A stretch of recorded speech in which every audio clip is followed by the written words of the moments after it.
कलश का ये अरे नाराज होबू ऐसा ही तो काम गड़बड़ हो जाई हो। का कहे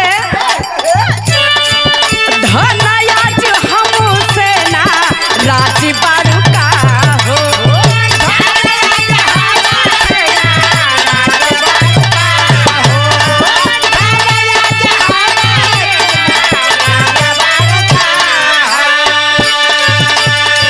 खाना पीना खइले ना आज बारू का हो।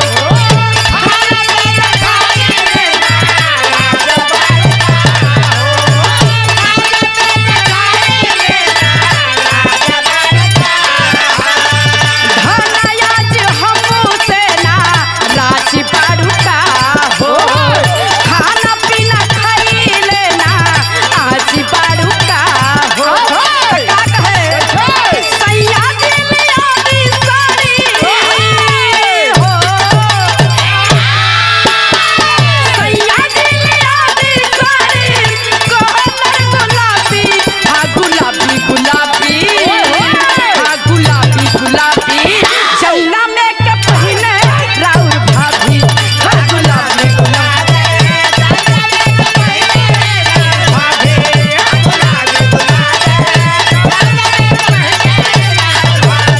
हाँ गुलाबी गुलाबी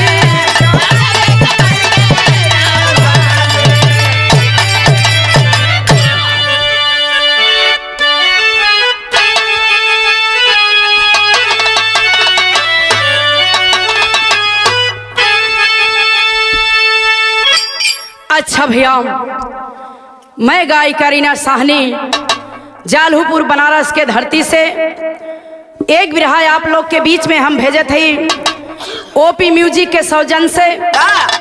बिरहा तो आप लोग बहुत सुनले होबा दानी को, लेकिन ये दानी सबसे अलग दानी है। आप लोग ये बिरहा के सुन के अपने बेटी रीना साहनी के आप लोग आशीर्वाद दिया, हमके पूरा विश्वास बा। कहना है भूमिका के लाइन में मास्टर भैया कैसे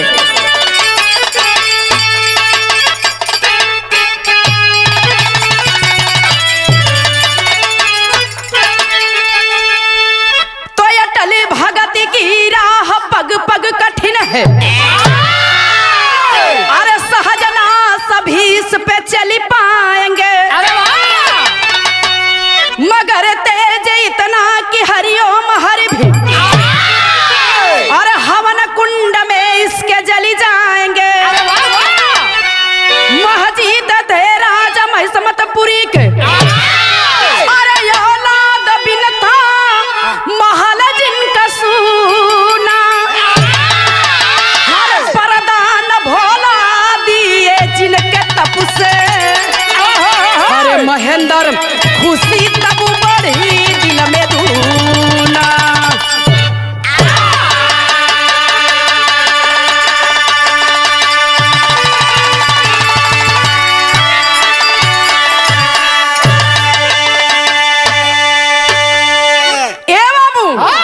महेशपुरी के रहला राजा महजीद जेकरे दान का चर्चा पूरा दुनिया में बा। राजा महजीद के पास सब कुछ रहल, लेकिन एक लड़का बिना राजधानी सुना रहल।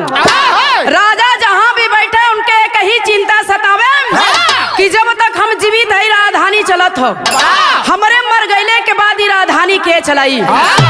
पूजा पाठ करे लगला भोलेनाथ को। भोलेनाथ प्रकट भइला कला राजन जो तुम सोच रहे हो तुम्हारे भाग में नहीं लिखा है।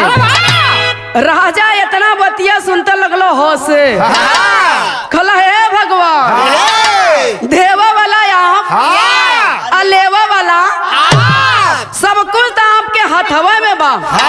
जैसन आपका इच्छा भगवान कहला कि इतना दिन से ही पूजा पाठ करत हूँ, अगर हम बेटा का खुशी ना भी देते तो भक्ति से विश्वास खत्म हो जाये। वरदान दे दलन जाओ तुम्हें पुत्र रतन का प्राप्ति होगा। वरदान तो दे दिला ये बाबू, लेकिन उनके मनवा में एगो शंका उठत हो।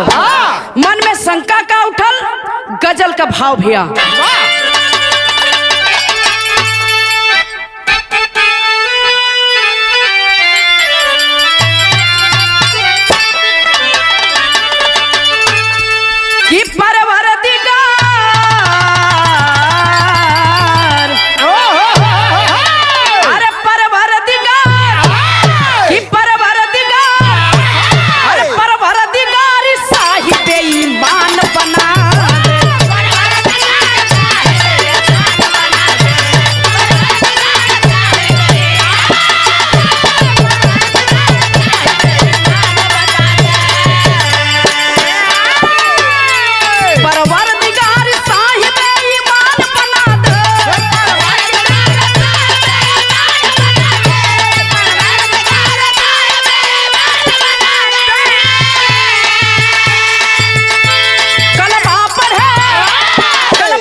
भगवान। ये दानी राजा का बात हो। दानी राजा जो कहता उसको पूरा करता है। अगर आपको विश्वास नहीं है तो जो कहिए मैं करने के लिए तैयार हूँ। तो हो तो का भगवान कहला कि मौका तो बढ़िया बा, तो काहे ना इनकर परीक्षा ले ले। तो यहाँ से कहानी का शुरुआत हो जाए मास्टर भैया। कैसे?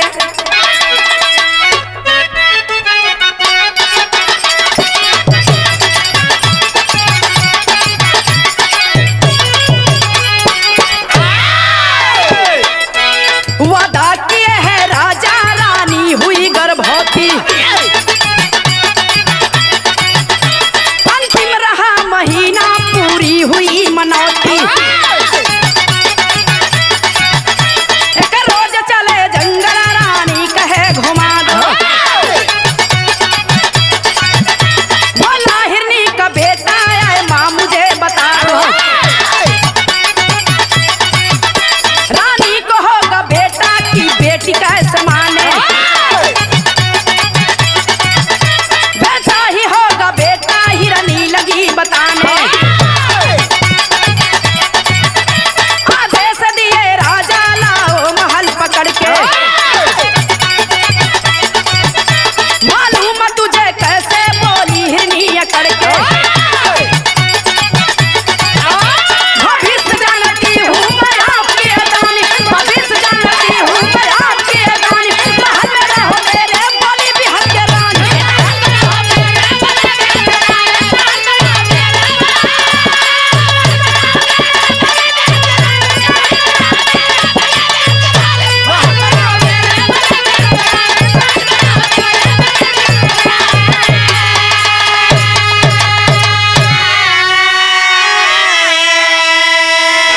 ए बाबू, वरदान के अनुसार रानी गर्भवती हो गई।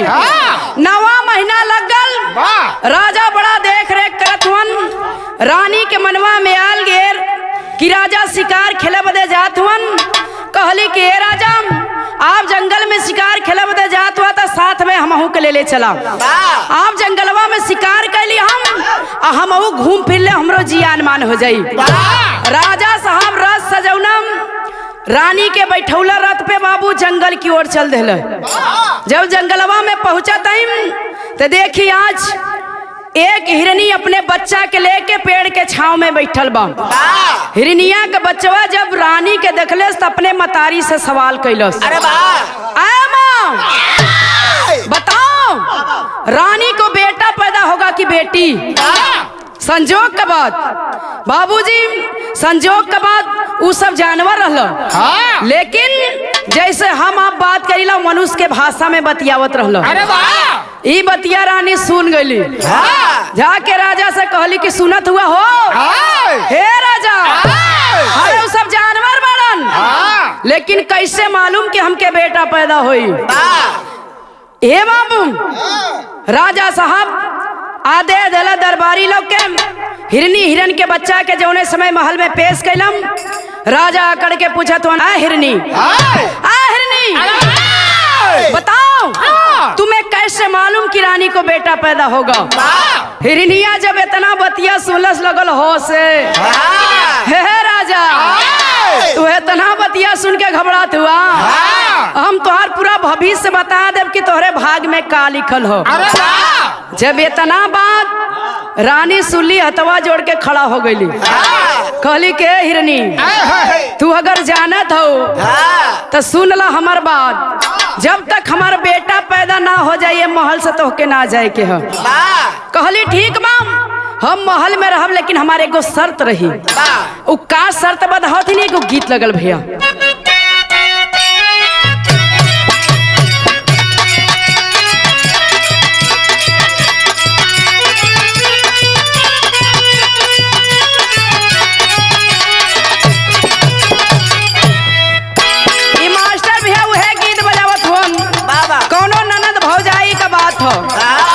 कवरिया भैया लोग कावर सजा के लुटिया में जल ढार के अब भोलेनाथ के दरबार में जाय के उनके कपारे पर गिरा दिया लो। कौन सी हो?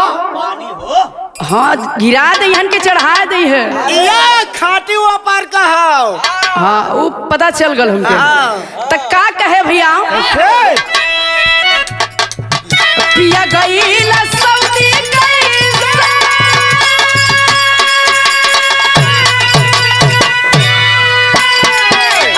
उठाई बड़े भाऊजी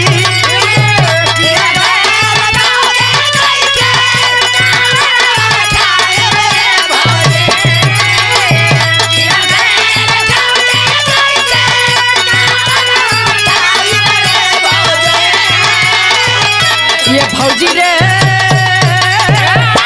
ये भौजी रे कैसे अकेला देवघर जाई बड़े भौजी ये भौजी रे कैसे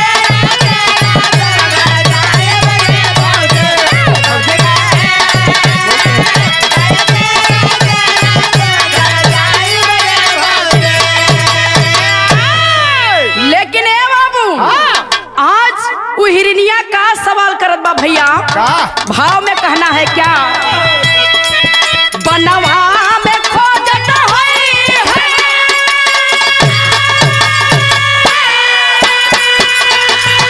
बनवा में खोजत होई है अपियावा मोर दानी हो रानी बनवा में खोजत होई है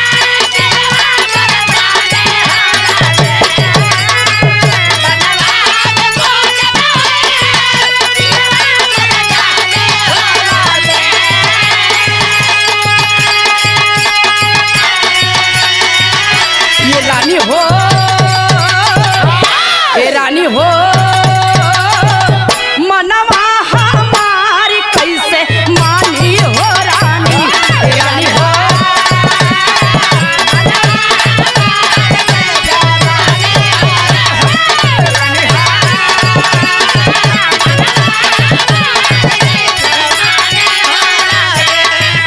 कहली कि सुना ए रानी हम आपके महल में रहब लेकिन हमारे एगो शर्त रही हमार वह शर्त रही कि जंगलवा में हमार पति हमके खोजत होई हन हम जाती जंगलवा में से अपने पति के लेके आए तो हमार पति हमार बच्चा हम तीनों प्राणी आपके महल में रहो लेकिन राजा कहला के है कर देखा एक तो हई जानवर हई भागा का प्लान बनावतिया कहला ना ना ना हम ऐसे ना मानो आई बच्चवा के हमके दाम आजा जंगलवा में अपने पति के खोज के लेके आए तो है बच्चवा के ले जइहा तो हिरनी का कहले भैया जइबा हम आई ले अपने साजनवा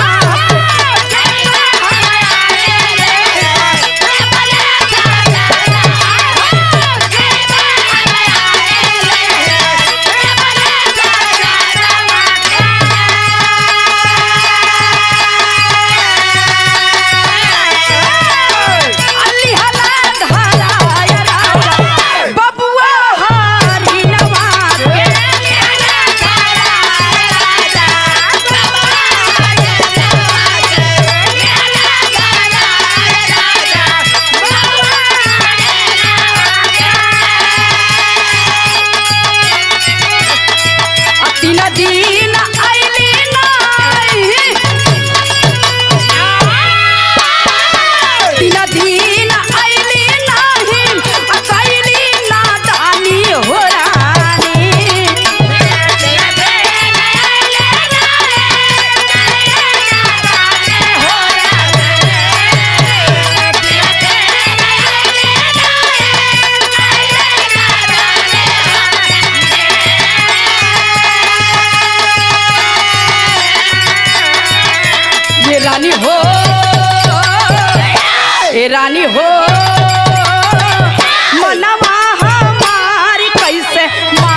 से रहल जाई।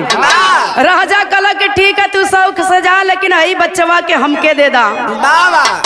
तो हिरनिया कलश के राजा ये हमार जिगर का टुकड़ा हो, करेजा का टुकड़ा हो, एक एक खरोज तक न आवा के चाहिए। राजा कहला कि राजा दानी का बात हो, राजा दानी जो कहता उसको पूरा करता है। तुम निश्चिंत होकर जाओ, अपने पति को जंगल से लेकर आना, तो इस बच्चे को ले जाना। कहले के हे राजा हमरे बच्चा के कुछ ना होए के चाहिए। कहला ठीक बाजाई राजा का बात हो। ए भैया जंगलवा में जब पहुंचल हिरनिया तो ओके 3 दिन लग गल, और वही 3 दिन के अंदर रानी के एक सुंदर सा बेटा पैदा हो गल। राजा साहब दावत देत हुन, सबके बुलावत हुन, जेके जवन पसंद बा अपने मन पसंद के भोजन ग्रहण करत बा। राजा सोचलन कि हिरनिया के बच्चवा के रोज हम बदला रहिला, आज खुशी का मौका है, ये हिरनी के बच्चा के भी छोड़ दई, ये अपने मन पसंद का भोजन ग्रहण कैले। ए भैया राजा साहब हिरनी के बच्चा के जब छोड़ दलन, हिरनिया का बच्चवा लगल महल में घूमे। धीरे धीरे बच्चा मेन गेट की तरफ बढ़ता है, तब तक शेर का नजर पड़ता है। शेर पीछा कर लेता है, दौड़ा रहा है। बच्चा महल की तरफ फिर वापस भागता है। राजा का नजर पड़ता है। राजा जब शेर के देखलन तलवार निकाल लेलन। शेर खबरदार, होश में हो जाओ।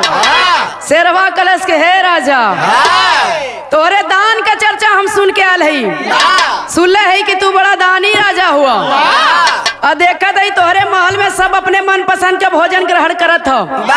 आहा हिरनी का बच्चा हमके पसंद आयल, तो तू रोक लगावत हुआ।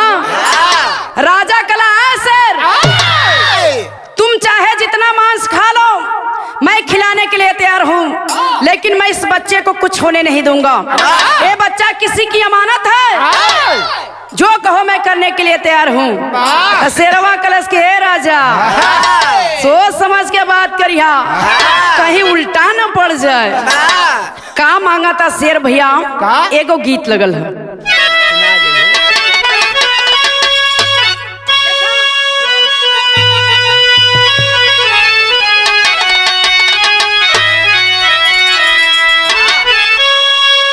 मास्टर भैया बहुत ही सुंदर गीत बजा देलो। रामदेव गुरुजी अपने जवानी के रवानी में गा के चल गइलो।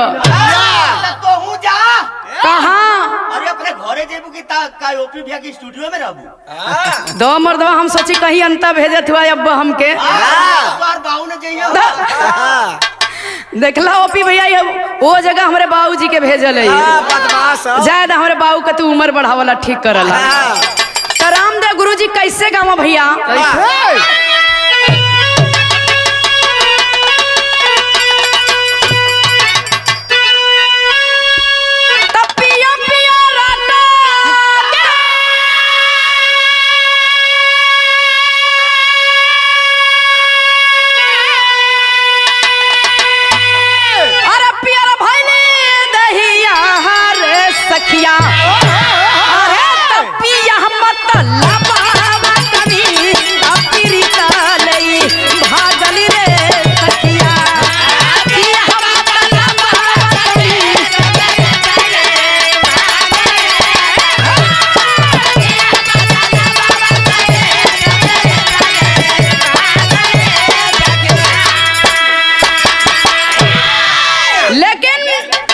कितना सुंदर भाव में लिखा तो भैया कैसे बाहो?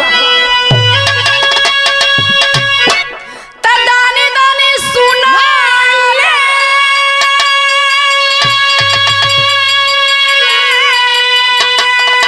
अरे देख आज खास राजा अरे खाई तोहर बेटा सन करी हाउ दास राजा।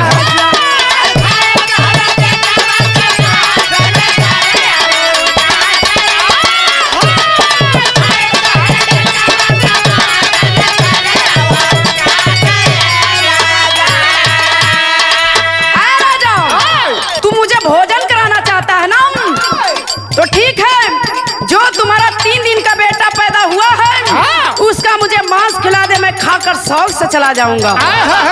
हे बाबू, हाँ ही तो शेर और राजा में वार्तालाप होता रहल। अंदरवा से जब रानी सुनली तो उनकर का दशा होता भैया। सुनली जे रानी गिरी गली धर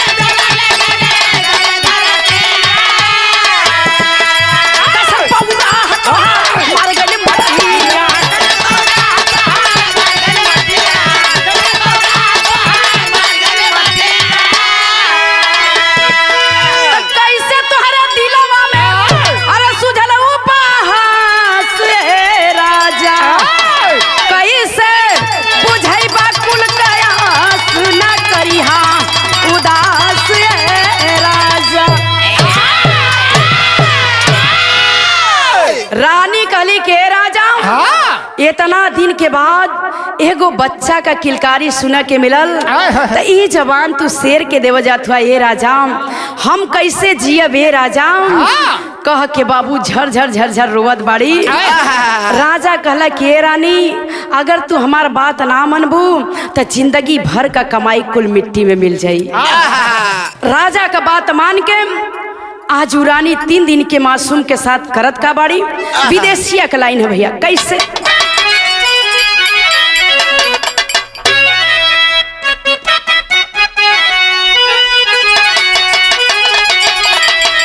कहे राजा रानी चहबू अरे मनबू बचनिया ना मुहवा देखई है कहवा अरे पिया तो हर दुनिया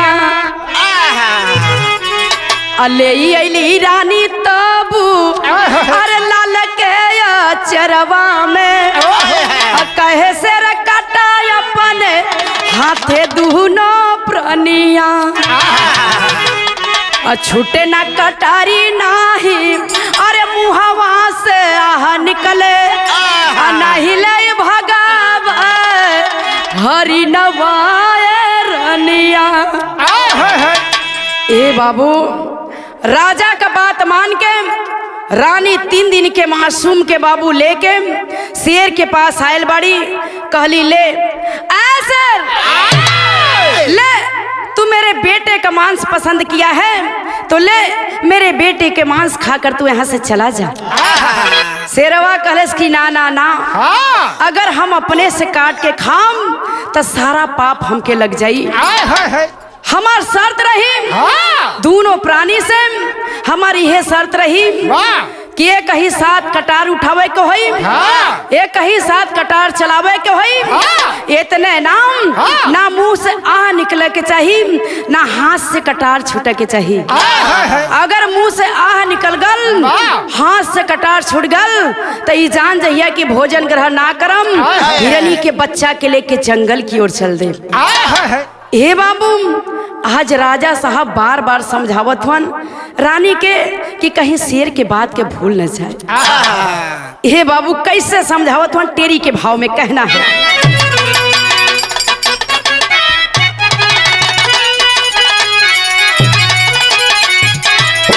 कि भगती का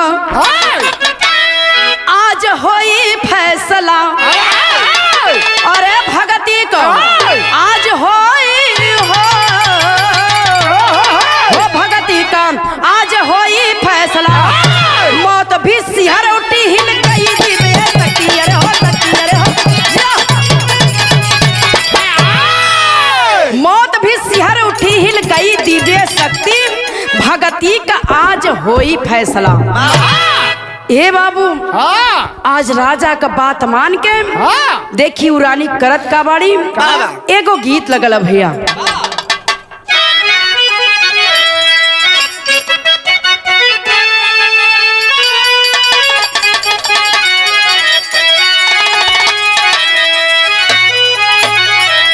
मास्टर भैया उहे गीत बजाओ था राम जी भैया।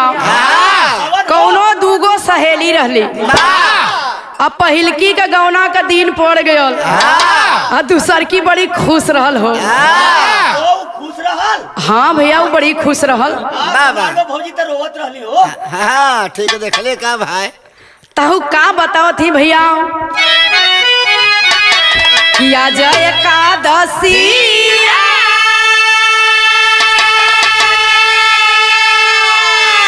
अरे बिहाने दुआदशिया तेरसिया के ना हो तेरसिया के ना सैया मांगे लगा वनवा तेरसिया के ना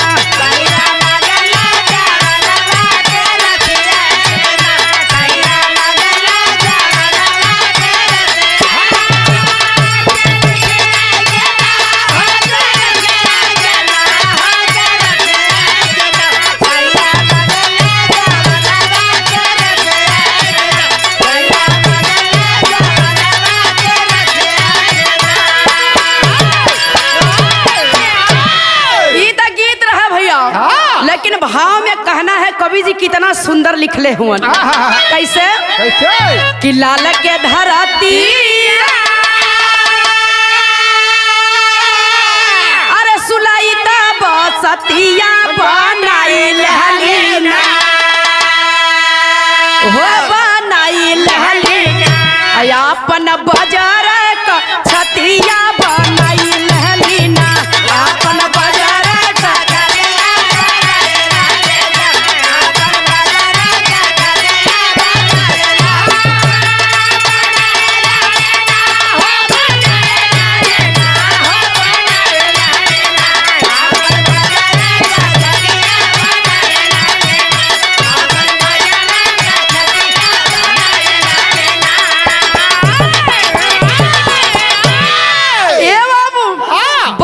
का कलेजा करके उमतारी देखिया जो लाल किले के सामने आयल बाड़ी तो हो थका भैया अरे मुहवानी हरे जब लाल का मतरी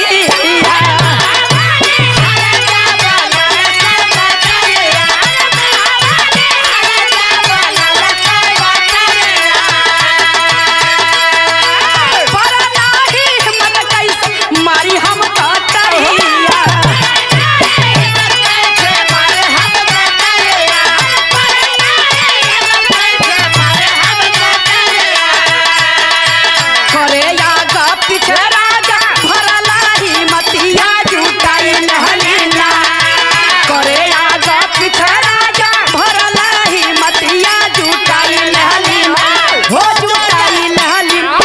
अपने हीरावा पे गतिया झुकाई रहलीना अपने हीरावा पे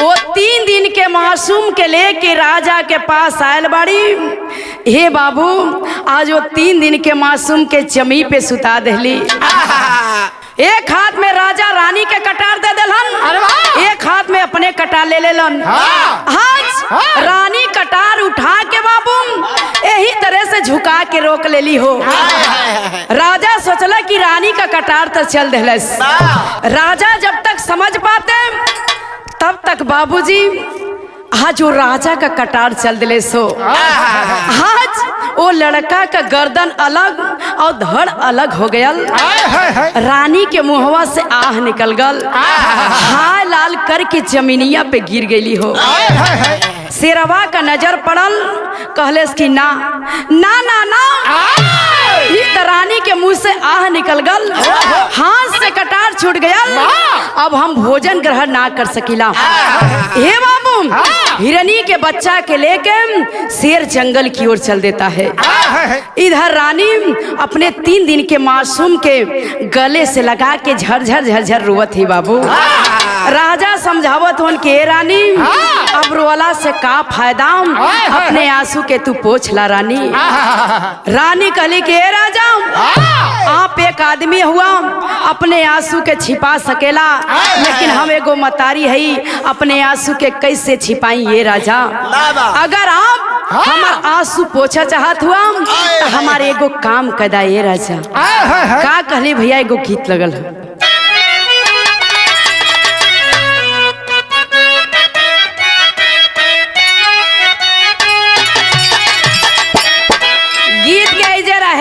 मास्टर भैया भाव में आवा कितना सुंदर भाव कवि जी लिखत हुवन। का लिखला भैया? कैसो मनाई लेता राजा मोर जियरावा के,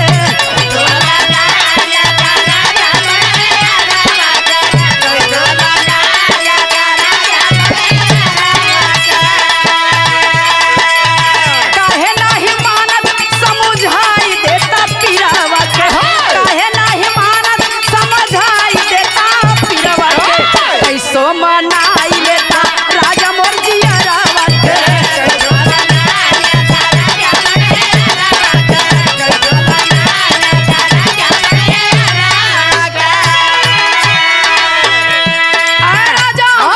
एक माँ को एक बेटे से चिपी के रोने के लिए मना कर रहे हैं, तो मेरा एक काम कर दीजिए राजा। बड़ी ऊंची बात रानी कहली राजा से, का बचल नाही लाल ना हरी नावा बचवला,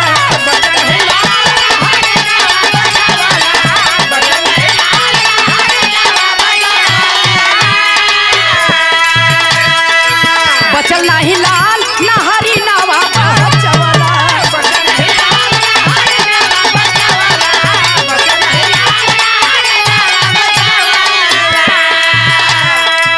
हथवा से अपने अपन दियावा बुझवला,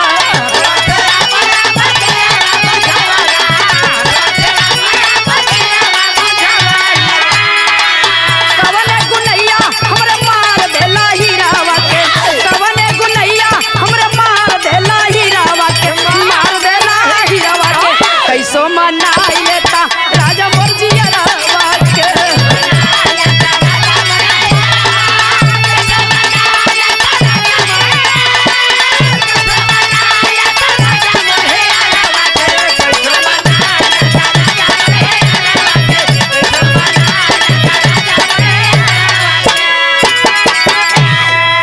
कहले ये राजा, ना तू अपने बच्चा के बचा पौला, ना तू हिरनी के बच्चा के बचा पौला, तू तो वादा के भुला गिला ये राजा, तू तो बचन के हार गिला ये राजा।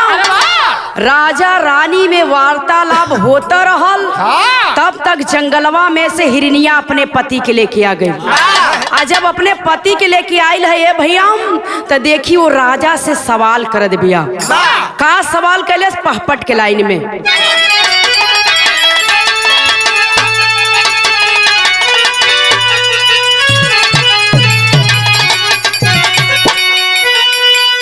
तबला बाबू आ गइला हरिनवा राजा बतलावा, तबला बाबू आ गइला हरिनवा राजा बतलावा, अरे कहवा हउए बाबू मोर सुगनवा राजा बतलावा।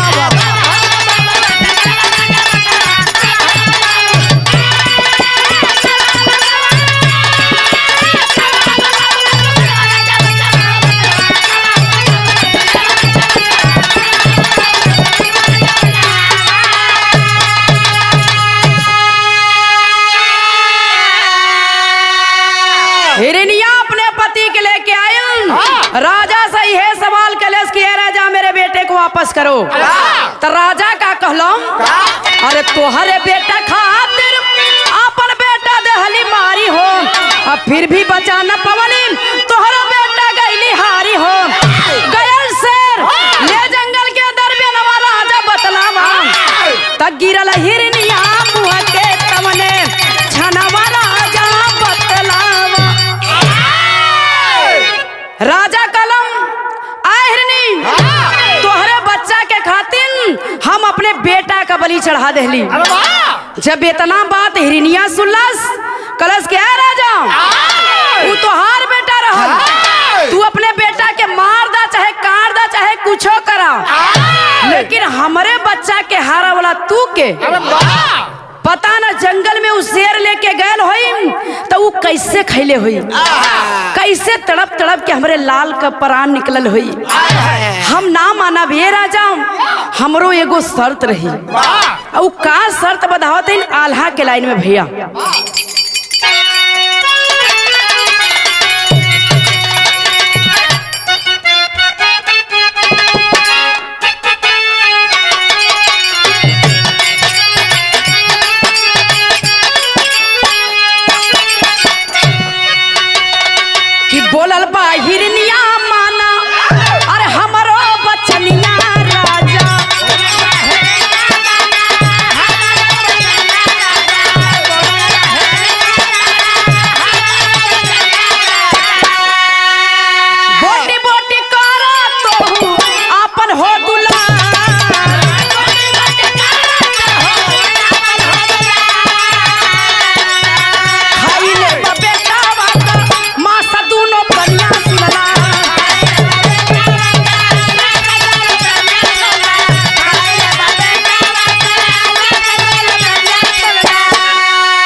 के सुना ये राजा है जौन मरल मुर्दा लेके ही रानी रोवत है। दोनों प्राणी कटार उठावाम आई मरल मुर्दा के जौन लेके रोवत है के बोटी बोटी कराम आई इतने नाम दोनों जने के हमरे सामने खाए के पड़ी।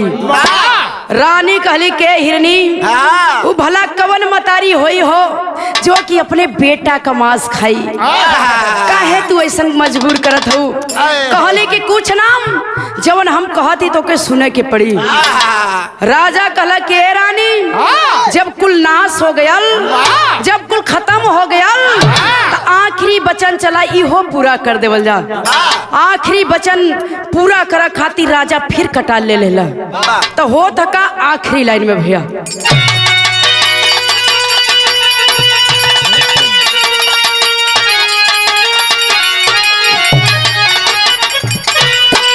के न्याय के बलबेदी पर अरे धर्म ना हटाई जबारी अरे तटिम टीम अरे तटिम टीम भोले का डमरुआ बजल बतई भो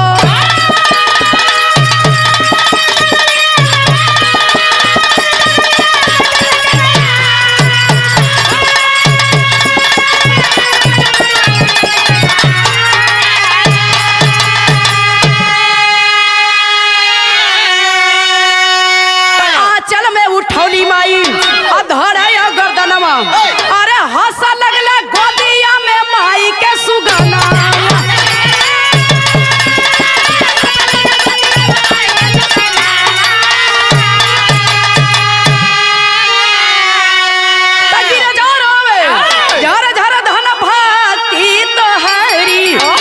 डिम डिम भोले डमरुआ बाजल बाते घड़ी ए बाबू आज जैसे ही आंचल में वो मतारी 3 दिन के मासूम के रखत है तैयारी बनावत है तैसे ही देखी भगवान का देन कुदरत की मायाम बाबूजी आज वह 3 दिन का मासूम वो आंचल में खिलखिला के हंस देलस।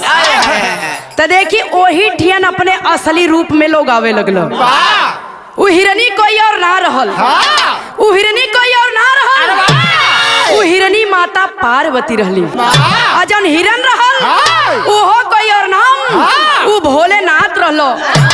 इशारा कहना मेन गेट के तरफ आज उस शेरवा वो बच्चवा का कनमा ऐठले लिया के खड़ा कर दिले। वो शेर भी कोई और ना रहल, वो शेर कार्तिकेय रहलो। जौन हिरनी का बच्चा रहल उहो कोई और नाम वो गणेश ही रहलो। पूरा खानदाना अगर परीक्षा ले बदे भैया। हाँ भैया ये बदे कि भोलेनाथ और भंगी हो जे जवन मांगे लो पहले दे लो वो का निष्कर्ष बाद में निकाले लो। जैसे भस्मासुर के दे देला। हाँ जैसे भस्मासुर के देला तो भस्मासुर लगला वो नहीं पे आजमावे। तो कहना है जब खुश भैली माता पार्वती तो कहली कि मांगला जवन मांगा के मांगला हम देव बदे तैयार है। तो का मांगत ही भैया तो ले ली हा परीक्षा केतनो कठिन के बरसिया अरे लेकिन मत की आया कौनो बेटावा का मसिया।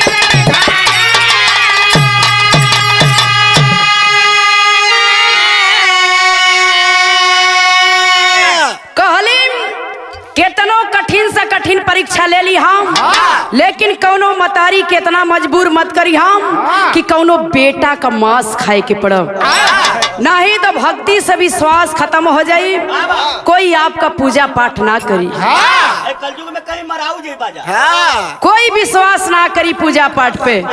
कहानी बाबूजी हमारा यहीं पे समाप्त होता है।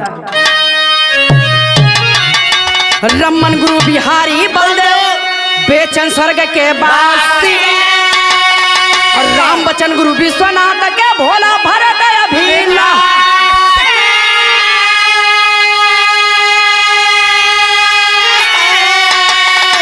भगती काम आज होई फैसला, भगती काम आज होई फैसला।